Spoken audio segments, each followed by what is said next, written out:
Morning बच्चों, ICT virtual class Dehradun में आपका स्वागत है। मेरा नाम अमित रावत है। आज हम पढ़ेंगे क्लास 12th का फिजिक्स, जिसके अंतर्गत हम पढ़ने जा रहे हैं तीसरी यूनिट करंट इलेक्ट्रिसिटी। तो चलिए बच्चों स्टार्ट करते हैं और चलते हैं स्मार्ट बोर्ड की तरफ। करंट इलेक्ट्रिसिटी, इससे पहले आपने पढ़ा होगा इलेक्ट्रिक करंट, विद्युत धारा।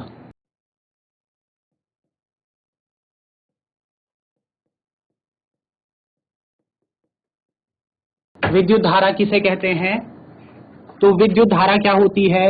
अगर आवेश गतिमान अवस्था में आता है तो उसके कारण विद्युत धारा प्रवाहित होती है। और हमने इसकी डेफिनेशन कैसे दी थी? तो आवेश की प्रवाह की जो दर होती है उसे विद्युत धारा कहते हैं। विद्युत धारा को रिप्रेजेंट हमने किया था स्मॉल आई से, और स्मॉल आई बराबर होगा Q अपॉन T। यानी Q क्या होगा यहाँ पर? Q होगा आवेश, T होगा समय और I होगा विद्युत धारा। तो I बराबर कितना होता है? Q upon T। अब यहाँ पर देखें विद्युत धारा I का मात्रक क्या होगा? तो यहाँ से हम देख सकते हैं Q आवेश को प्रदर्शित कर रहा है और आवेश का मात्रक होता है कूलाम, और अपॉन T यानी समय, और समय का मात्रक होता है सेकेंड। तो कूलाम प्रति सेकेंड मात्रक हो जाएगा विद्युत धारा का। और इसी को हम एक और नाम देते हैं, इसे कहा जाता है एम्पियर। यानी विद्युत धारा का मात्रक कूलाम प्रति सेकेंड भी हो सकता है और इसको हम एम्पियर भी कह सकते हैं। इसके बाद हमने इसके बारे में क्या पढ़ा कि विद्युत धारा कैसी राशि है? तो विद्युत धारा कैसी राशि होगी? यह एक अदिश राशि है। और इसका कारण हमने देखा अदिश राशि क्यों है? क्योंकि विद्युत धारा सदिश योग के नियमों का पालन नहीं करती। सदिश योग के नियमों का पालन नहीं करती।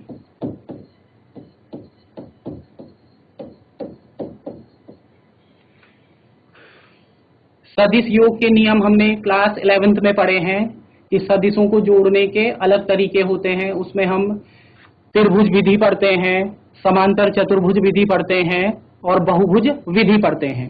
तो जो सदिशों के योग के नियम हैं उसका पालन नहीं करती है विद्युत धारा।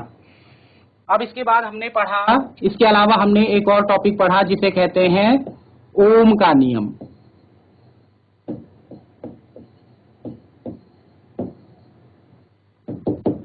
ओम के नियम के अंतर्गत हमने क्या पढ़ा कि अगर हमारे पास कोई चालक है और इस चालक के सिरों के बीच का विभवांतर, ये माना A सिरा और B सिरा, इन दोनों सिरों के बीच का विभवांतर कितना है? माना V है। और इस चालक में बहने वाली धारा I है। तो हमने क्या पढ़ा? ओम का नियम क्या कहता है कि यदि किसी चालक की भौतिक अवस्थाएं परिवर्तित ना हो तो इस चालक के सिरों पर लगाया गया विभवांतर इसमें बहने वाली धारा के अनुक्रमानुपाती होता है। और यहाँ पर हमने अनुक्रमानुपाती चिन्ह को जब हटाया था तो एक नियतांक आया जिसको हमने लिखा R I। R क्या होता है? R होता है इस चालक तार का प्रतिरोध। तो V बराबर RI, यही क्या है? ओम का नियम है। तो ये हम पहले पढ़ चुके हैं। अब इसमें आगे चलते हैं। आगे एक इंपॉर्टेंट टॉपिक है किरचॉफ के नियम। ये बहुत ही इंपॉर्टेंट टॉपिक है, परीक्षा में पूछा जाता है। तो किरचॉफ नामक वैज्ञानिक ने क्या दिया? एक नियम दिया है जिसे हम किरचॉफ का नियम कहते हैं। और ये नियम किससे संबंधित है? माना हमारे पास जटिल परिपथ है। जटिल परिपथ का मतलब किसी परिपथ में माना बहुत सारे इंस्ट्रूमेंट्स या बहुत सारे भौतिक उपकरण जुड़े होते हैं, तो उस परिपथ को हम कहेंगे जटिल परिपथ। तो माना कोई जटिल परिपथ है और हम चाहते हैं कि उसके विभिन्न खंडों में कितनी धारा बह रही है, उस धारा का मान हम ज्ञात करना चाहते हैं, तो उसके लिए किरचॉफ नामक वैज्ञानिक ने 2 नियम दिए हैं। उन्हीं नियमों के अंतर्गत पहला नियम आता है जिसे हम कहते हैं संधि नियम या फिर धारा नियम। देखिए, संधि नियम अथवा धारा नियम क्या कहता है कि कोई भी संधि होगी, संधि का मतलब माना यहां पर O बिंदु पर क्या है, माना संधि है। संधि क्या होगी, जहां पर 2 या 2 से अधिक तार या फिर 2 या 2 से अधिक वस्तुएं मिल रही होंगी, उसे हम संधि कहेंगे। तो माना O बिंदु पर 1 2 3 4 5, माना 5 तार आकर O बिंदु पर मिल रहे हैं, तो O बिंदु पर क्या हो रहा है, एक संधि का निर्माण हो रहा है। अब हम क्या देखते हैं कि जो तार 1 है, इस तार 1 में माना I1 धारा जो संधि है, संधि से बाहर की तरफ को बह रही है।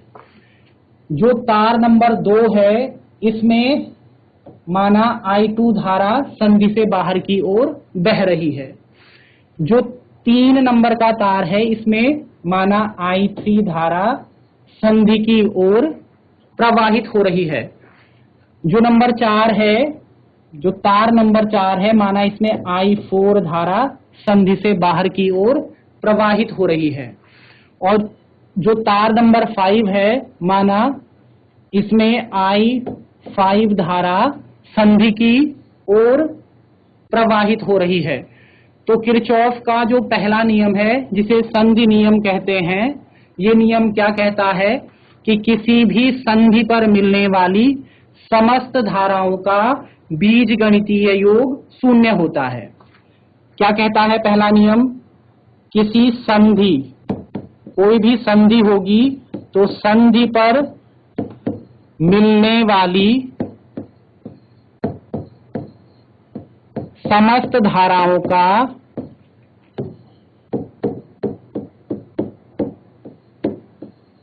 जो बीजगणितीय योग है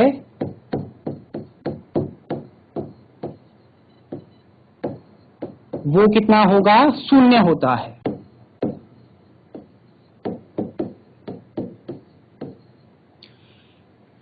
इसको हम इस तरीके से भी लिख सकते हैं, योग को हम सिग्मा से प्रदर्शित कर सकते हैं। तो सिग्मा I बराबर कितना होता है, 0 होता है। यानी संधि पर मिलने वाली समस्त धाराओं का बीजगणितीय योग कितना होगा, 0 होगा।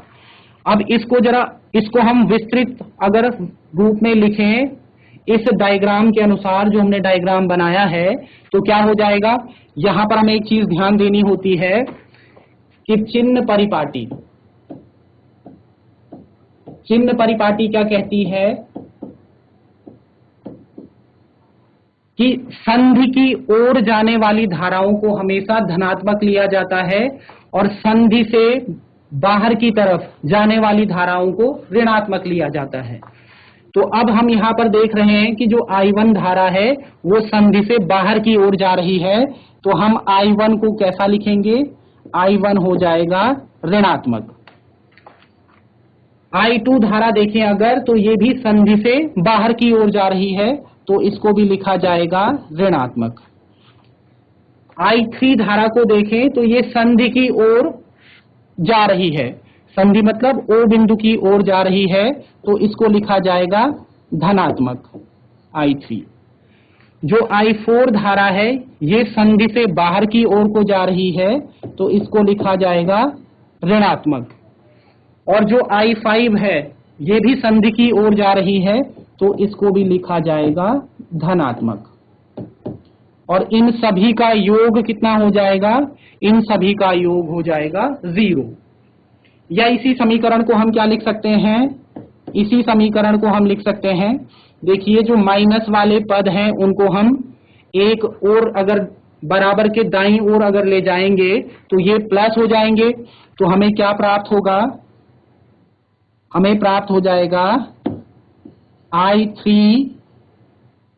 I3 और प्लस I5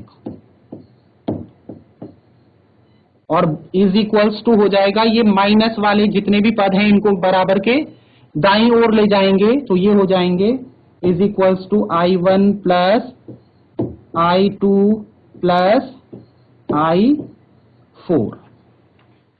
यानी हम यहां पर क्या देखते हैं कि संधि की ओर आने वाली धाराएं किसके बराबर हैं? संधि की ओर आने वाली धाराएं यानी I3 और I5।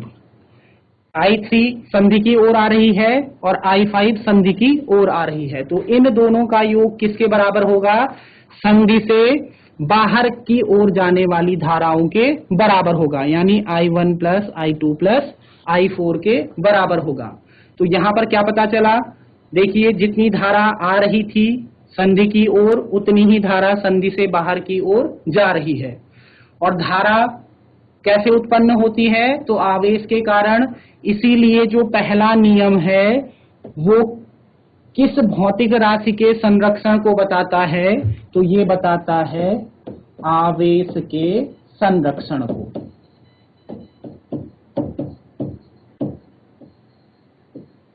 ये इंपॉर्टेंट है कि किरचॉफ का पहला नियम किस भौतिक राशि के संरक्षण को बताता है? तो किरचॉफ का नियम आवेश के संरक्षण को बताता है। तो पहला नियम क्लियर हो गया होगा। पहला नियम है संधि का नियम। क्या कहता है? किसी संधि पर मिलने वाली समस्त धाराओं का बीजगणितीय योग शून्य होता है। और ये किस भौतिक राशि के संरक्षण को व्यक्त करता है? तो ये आवेश के संरक्षण को व्यक्त करता है। इसके बाद चलते हैं किरचॉफ के दूसरे नियम की ओर। तो जो किरचॉफ का दूसरा नियम है इसको हम कहते हैं पास नियम या वोल्टता नियम। पास को अंग्रेजी में लूप कहा जाता है, तो ये हो जाएगा लूप लॉ या फिर वोल्टेज लॉ। अब देखिए दूसरा नियम क्या कहता है। तो यहां पर मैंने डायग्राम में एक सर्किट बनाया हुआ है। इस सर्किट में हम देख रहे हैं R1, R2 और R3 प्रतिरोध को व्यक्त कर रहे हैं, और E1 और E2। E1 और E2 क्या है? आपने पहले भी पढ़ा होगा। E क्या होता है? किसी सेल का विद्युत वाहक बल होता है। विद्युत वाहक बल। देखिए, विद्युत वाहक बल हम पहले पढ़ चुके हैं कि ये क्या होता है। ये कोई बल नहीं है बल्कि E क्या है? ये होता है विभवांतर। वास्तव में विद्युत वाहक बल जो E है वो क्या है? विभवांतर है। इसका नाम है विद्युत वाहक बल, इससे कंफ्यूज नहीं होंगे। ये बल नहीं है बल्कि क्या है? विभवांतर है। तो यहां पर E1 और E2 क्या है? ये हैं विद्युत वाहक बल। अब यहां पर हम क्या देखते हैं? इस परिपथ में दो सेल लगे हैं, E1 और E2। दो सेल हैं जिनके विद्युत वाहक बल क्या हैं? E1 और E2 हैं। और साथ ही साथ यहां पर तीन प्रतिरोध लगे हैं, R1, R2 और R3। अब पास या वोल्टता नियम क्या कहता है कि कोई भी परिपथ हो, उस परिपथ के प्रत्येक बंद पास में, यहां पर एक कंडीशन है कि ये वाला नियम जब हम लगाएंगे तो क्या होना चाहिए? बंद पास होना चाहिए। बंद पास में ही ये नियम लगता है। तो क्या होगा? किसी परिपथ के प्रत्येक बंद पास में, यहां पर कितने बंद पास हैं हमारे पास? 1 और 2। एक बंद पास ऊपर वाला हो गया, ऊपर वाला परिपथ, और दूसरा बंद पास होगा नीचे वाला परिपथ। तो किसी परिपथ के प्रत्येक बंद पास के विभिन्न खंड, अब इस पास के अंतर्गत भी क्या होंगे? अलग अलग खंड होंगे। जैसे एक खंड के अंतर्गत हम मान लेंगे ये R1 प्रतिरोध है, फिर विद्युत वाहक बल E1 है, फिर E2 है, और उसके बाद है R2। तो विभिन्न खंडों में बहने वाली धारा, और धारा यहां पर धारा कैसे बहेगी? इसको हम मान लेते हैं कि माना जो पहली वाली सेल है जिसका विद्युत वाहक बल E1 है, इससे माना I1 धारा प्रवाहित होती है। जो दूसरा वाला सेल है इससे माना I2 धारा प्रवाहित होती है। अब क्या होगा कि A बिंदु पर I1 और I2 धाराएं आपस में मिलेंगी। यानी ए बिंदु पर क्या कर रहा है, यहां पर एक जंक्शन का कार्य कर रहा है। तो ए बिंदु के बाद जो धारा बनेगी वो कितनी हो जाएगी, इन दोनों धाराओं का योग हो जाएगी, यानी I1 प्लस I2 हो जाएगी। इसके बाद क्या होगा, ये धारा दूसरे पास वाले परिपथ में बहेगी, यानी R3 से होकर जाएगी और पुनः बिंदु बी पर क्या होगा, दोबारा इस जंक्शन पर धारा दो भागों में बट जाएगी। R2 के अनुदिश आने वाली धारा कितनी होगी, I2 होगी, और R1 के अनुदिश जाने वाली धारा कितनी होगी, I1 हो जाएगी। तो इस प्रकार से ये परिपथ पूरा हो गया है। अब हम नियम लगाते हैं इसमें। क्या कहता है दूसरा नियम, किसी परिपथ के प्रत्येक बंद पास विभिन्न खंडों में बहने वाली धारा, विभिन्न खंडों में बहने वाली धारा, ये धारा को मैंने I से डिनोट कर दिया, तथा संगत प्रतिरोध। अभी हम इसको और विस्तृत रूप से समझेंगे। बहने वाली धारा तथा संगत प्रतिरोध, इसका मतलब हुआ कि धारा जिस प्रतिरोध से होकर जा रही है, इन दोनों का क्या करना है, गुणनफल करना है। बहने वाली धारा और संगत प्रतिरोध के गुणनफल का पहले गुणनफल करना है और फिर उनका क्या करना है, बीजगणितीय योग करना है। तो उसको मैंने सिग्मा से डिनोट कर दिया है। किसके बराबर होगा, ये होगा उस पास में, जिस भी पास में हम ये नियम लगाएंगे, उस पास में लगने वाले समस्त विद्युत वाहक बलों के बीजगणितीय योगफल के। किसके बराबर हो जाएगा ये, उस पास में जितने भी विद्युत वाहक बल लगे होंगे उन सभी विद्युत वाहक बलों के बीजगणितीय योगफल के बराबर हो जाएगा। तो उसको मैंने दिखा दिया है सिग्मा ई से। तो सिग्मा आई आर किसके बराबर हो जाएगा, सिग्मा ई के बराबर हो जाएगा। यही क्या है, किरचॉफ का दूसरा नियम, जिसे हम पास नियम या फिर वोल्टता नियम भी कहते हैं। क्या कहता है, एक बार फिर से समझते हैं कि किसी परिपथ के प्रत्येक बंद पास के विभिन्न खंडों में बहने वाली धारा तथा संगत प्रतिरोध के गुणनफलों का बीजगणितीय योग उस पास में लगे समस्त विद्युत वाहक बलों के बीजगणितीय योगफल के बराबर होता है। अब क्या करना है हमने, अब देखिए थोड़ा हम इसे और विस्तृत रूप से समझते हैं। अब यहां पर डायग्राम में अगर हम देखें तो यहां पर दो पास बने हैं, एक है बंद पास 1 और दूसरा है बंद पास 2। अब यहां पर हमें अगर किरचॉफ का नियम लगाना है तो सबसे पहले तो यहां पर हमें एक डायरेक्शन माननी पड़ती है। डायरेक्शन कोई भी हो सकती है, क्लॉकवाइज डायरेक्शन या फिर एंटी क्लॉकवाइज डायरेक्शन। तो माना हम क्या करते हैं, सपोज क्लॉकवाइज डायरेक्शन में ले लेते हैं। हम जो भी कैलकुलेशन करेंगे दोनों पासों में वो किस डायरेक्शन में करेंगे, सपोज क्लॉकवाइज डायरेक्शन में करेंगे। अब हमें चिन्ह परिपाटी के अनुसार ये ध्यान रखना है कि जो हमने डायरेक्शन ली है क्लॉकवाइज डायरेक्शन, अगर विद्युत धारा इस डायरेक्शन में होगी तो उसको धनात्मक लिया जाएगा, और यदि विद्युत धारा इस डायरेक्शन के अपोजिट डायरेक्शन में होगी तो उसको ऋणात्मक लिया जाएगा। और साथ ही साथ विद्युत वाहक बल में हमें क्या ध्यान में रखना है, क्योंकि विद्युत वाहक बल दिष्ट होता है कैथोड से एनोड की ओर, यानी ऋण से धन प्लेट की ओर दिष्ट होता है। तो हमने जो डायरेक्शन ली है, जो हमने यहां पर डायरेक्शन मानी है पास के लिए क्लॉकवाइज डायरेक्शन, अगर वो डायरेक्शन ऋण से धन की ओर होगी तो हम क्या करेंगे, विद्युत वाहक बल को पॉजिटिव लेंगे, और अगर वो डायरेक्शन धन से ऋण की ओर होगी तो हम विद्युत वाहक बल को ऋणात्मक लेंगे। यहां पर थोड़ा ध्यान रखेंगे कि जो हमने डायरेक्शन ले रखी है क्लॉकवाइज डायरेक्शन, अगर जो विद्युत वाहक बल दिष्ट होता है ऋण से धन की ओर, अगर वो इस डायरेक्शन में है जो मैंने एरो बनाया हुआ है, तो हम विद्युत वाहक बल को लेंगे प्लस। और अगर वो जो मैंने एरो बना रखा है विद्युत वाहक बल के लिए, अगर जो हमने डायरेक्शन ली है वो इस एरो के अपोजिट डायरेक्शन में है, तो हम जो विद्युत वाहक बल है इसका चिन्ह लेंगे ऋणात्मक। पहले पास 1 में देख लेते हैं किस प्रकार से होगा। पास 1 में हम ये जो वोल्टता नियम है या पास नियम है इसको लगाएंगे, तो हम यहां पर देखेंगे सबसे पहले क्या नियम क्या कहता है।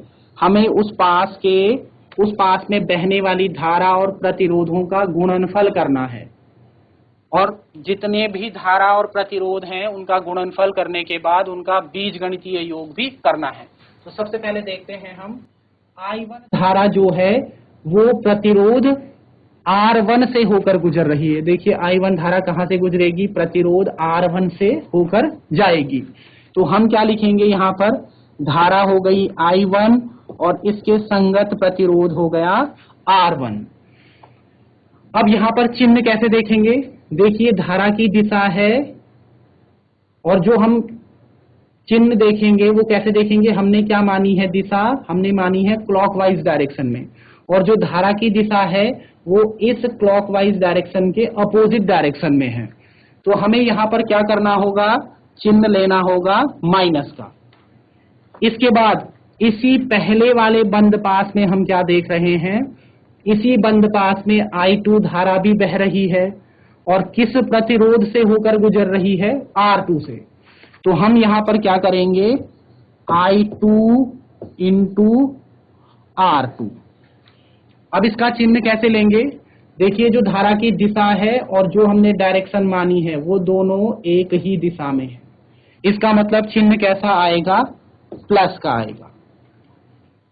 तो ये किसके बराबर होगा, और तो कोई प्रतिरोध है नहीं, ठीक है। तो ये किसके बराबर हो जाएगा, उस पास में लगे समस्त विद्युत वाहक बलों के बीजगणितीय योगफल के बराबर होगा। तो हम देख रहे हैं कि इस पास में कितने विद्युत वाहक बल लगे हैं, E1 और E2। अब E1 और E2 के चिन्ह हमें किस प्रकार से लेने हैं, हम यहां पर लिख देते हैं E1 और E2। अब देखिए जो हमने डायरेक्शन मानी है क्लॉकवाइज डायरेक्शन, अब इस क्लॉकवाइज डायरेक्शन और E1 की डायरेक्शन हम देख रहे हैं एक दूसरे के अपोजिट डायरेक्शन में है। तो यहां पर E1 का जो चिन्ह होगा वो कैसा होगा, वो माइनस हो जाएगा, क्योंकि ये जो डायरेक्शन हमने मानी है क्लॉकवाइज डायरेक्शन और जो E1 की डायरेक्शन है वो दोनों एक दूसरे के अपोजिट है। इसके बाद जो E2 है, E2 में अगर हम देखें तो E2 की जो डायरेक्शन है वो क्या है, वो क्लॉकवाइज डायरेक्शन में ही है जो हमने डायरेक्शन मानी हुई है। तो दोनों डायरेक्शन सेम है, तो यहां पर E2 कैसा हो जाएगा, पॉजिटिव हो जाएगा, ठीक है। तो इस प्रकार हमें क्या, पास 1 से पहला समीकरण प्राप्त हो गया। इसी प्रकार ये नियम हम क्या कर सकते हैं, इस नियम को हम पास 2, जो बंद पास 2 है उसमें भी अप्लाई कर सकते हैं। तो इसके लिए सबसे पहले हमने क्या करना है, फिर वही हमें देखना है कि जो पास 2 है इस बंद पास में कितने प्रतिरोध हैं। तो एक प्रतिरोध है R2 और दूसरा है R3। तो हमें क्या करना है, R2 से होकर जाने वाली धारा कितनी है, I2 है। तो ये हो जाएगा I2 और इंटू R2। I2 पास 2 में देखिए I2 धारा बह रही है किससे, R2 प्रतिरोध से। और डायरेक्शन देखिए, धारा की दिशा और जो हमने डायरेक्शन मानी है क्लॉकवाइज डायरेक्शन, ये डायरेक्शन मानी हुई है हमने, ये दोनों क्या हैं, एक दूसरे के विपरीत दिशा में हैं। तो यहां पर I2 R2 के साथ चिन्ह कैसा आएगा, माइनस का चिन्ह आएगा। इसके बाद एक और प्रतिरोध है पास 2 में, वो है R3। तो यहां पर हम लिख देंगे R3 और R3 से होकर जाने वाली धारा कौन सी है, ये देखिए I1 प्लस I2 धारा होकर जाएगी किससे, R3 से। तो हम यहां पर लिख सकते हैं I1 प्लस I2 और ये इनटू कितना हो जाएगा R3, जो कि हमारा किरचॉफ का दूसरा नियम कहता है कि I इंटू R करना है तो I1 plus I2 into R3। अब हमें चिन्ह देखना है, तो यहां पर देखिए I1 प्लस I2 की जो डायरेक्शन है धारा की, वो जो हमने डायरेक्शन ली है क्लॉकवाइज डायरेक्शन, उसके अपोजिट डायरेक्शन में हमने धारा ऐसे ली है क्लॉकवाइज डायरेक्शन में, तो इसके क्या होगा, अपोजिट डायरेक्शन में होगी I1 प्लस I2 धारा। तो यहां पर चिन्ह कैसा लेना होगा हमें, अपोजिट डायरेक्शन में है तो चिन्ह हो जाएगा माइनस का, ठीक है। और तो कोई प्रतिरोध है नहीं, तो फिर ये किसके बराबर हो जाएगा, इस बंद पास में लगे समस्त विद्युत वाहक बलों के योगफल के बराबर हो जाएगा। तो इस बंद पास 2 में हम देख रहे हैं केवल एक ही विद्युत वाहक बल लगा है और वो है E2। अब E2 की डायरेक्शन, E2 का चिन्ह जो होगा वो कैसे ज्ञात करेंगे, तो हम देखेंगे कि जो विद्युत वाहक बल होता है वो ऋण से धन की ओर दिष्ट होता है, यानी E2 की जो हमने E2 के लिए जो डायरेक्शन ली है वो यहां पर जो क्लॉकवाइज डायरेक्शन हमने इस पास के लिए ली है उसके अपोजिट डायरेक्शन में है। तो यहां पर E2 के लिए हमें चिन्ह कौन सा लगाना पड़ेगा, माइनस का। तो ये कितना हो जाएगा, माइनस E2। इसे हम कह सकते हैं समीकरण 2। तो इस प्रकार हमने क्या किया, किरचॉफ का दूसरा नियम इस परिपथ में, जो ये परिपथ दिया गया था, इस परिपथ में लगाकर हमने 2 समीकरण प्राप्त कर दी, समीकरण 1 और समीकरण 2। इन दोनों समीकरणों की सहायता से हम क्या कर सकते हैं, हमें माना धारा का मान ज्ञात करना है, या फिर हमें विद्युत वाहक बल का मान ज्ञात करना है, या कहीं पर कोई प्रतिरोध नहीं दिया गया है उसका मान ज्ञात करना है, तो वो हम कर सकते हैं। आंकिक प्रश्नों के दृष्टिकोण से भी जो किरचॉफ का ये दूसरा नियम है बहुत ही महत्वपूर्ण है, तो आप इसको नोट कर लेंगे।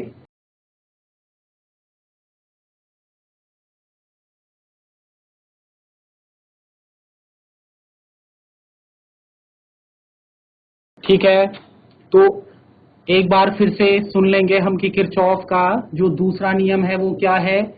तो दूसरा नियम क्या कहता है, किसी परिपथ के प्रत्येक बंद पास के विभिन्न खंडों में बहने वाली धारा तथा संगत प्रतिरोधों के जो बीजगणितीय योग होगा वो उस पास में लगे समस्त विद्युत वाहक बलों के बीजगणितीय योगफल के बराबर होगा, यानी सिग्मा I इंटू R किसके बराबर होगा, सिग्मा E के बराबर होगा। अब यहां पर एक और चीज आपको ध्यान में रखनी है कि जो किरचॉफ का दूसरा नियम है, देखिए पहला नियम मैंने बताया था किस भौतिक राशि के संरक्षण पर आधारित है, तो आवेश के संरक्षण पर आधारित है। और जो दूसरा नियम है, ध्यान याद रखेंगे, ये ऊर्जा के संरक्षण पर आधारित होता है।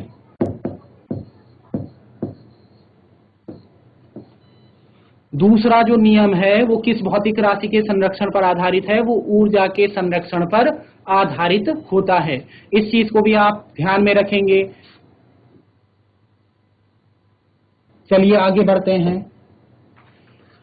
यहां पर देखिए एक परिपथ बनाया गया है और इस परिपथ में आप देख रहे होंगे कि यहां पर 2 बंद पास हैं।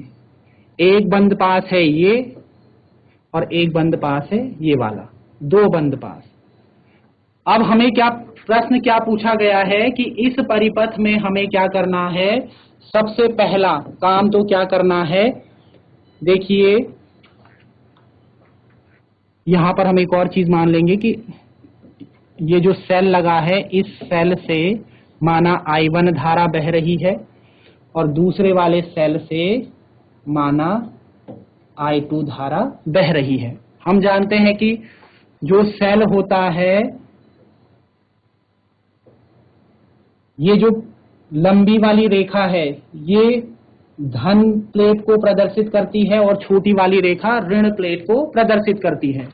तो किसी परिपथ में जब हम सेल को जोड़ते हैं तो जो विद्युत धारा है वो कहां से कहां को प्रवाहित होगी, वो धन से ऋण के ओर, यानी धन को हम एनोड भी कहते हैं, तो एनोड से ऋण प्लेट को हम कैथोड भी कहते हैं, तो धन से ऋण की ओर प्रवाहित होती है। अब हमें क्या करना है, यहाँ पर पहला क्वेश्चन तो है हमें इस परिपथ में I1 व I2 का मान ज्ञात करना है कि I1 और I2 का मान कितना होगा, और दूसरा हमें क्या ज्ञात करना है, इस परिपथ में बिंदु A व B के बीच के मध्य विभवांतर ज्ञात करना है।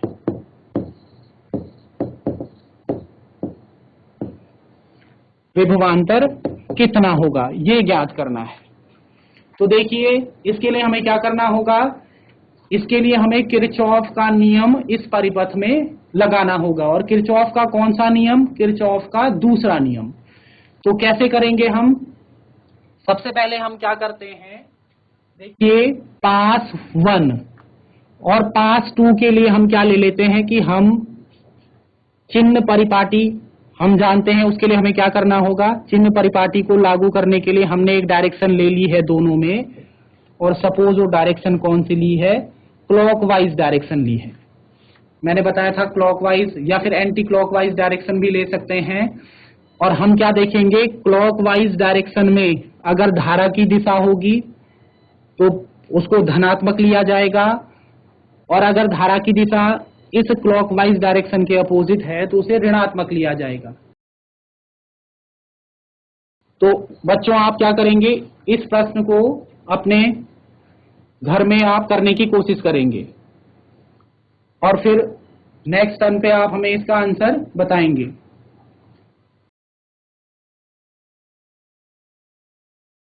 तो बच्चों आज हमने पढ़ा किरचॉफ के नियम, जिसके अंतर्गत हमने देखा पहले किरचॉफ का पहला नियम जिसे हम धारा नियम भी कह रहे थे, और फिर हमने पढ़ा किरचॉफ का दूसरा नियम जिसे हम वोल्टता नियम कहते हैं। तो आप लोग क्या करेंगे, इन नियमों को घर में दोबारा रिवाइज करेंगे और इस पर आधारित प्रश्नों को भी हल करने की कोशिश करेंगे, और जो ये प्रश्न मैंने अभी आपको नोट करवाया है आप इसे भी हल करेंगे। तो ठीक है बच्चों, आज के लिए इतना ही, फिर नेक्स्ट टर्न पे मिलते हैं, तब तक के लिए धन्यवाद।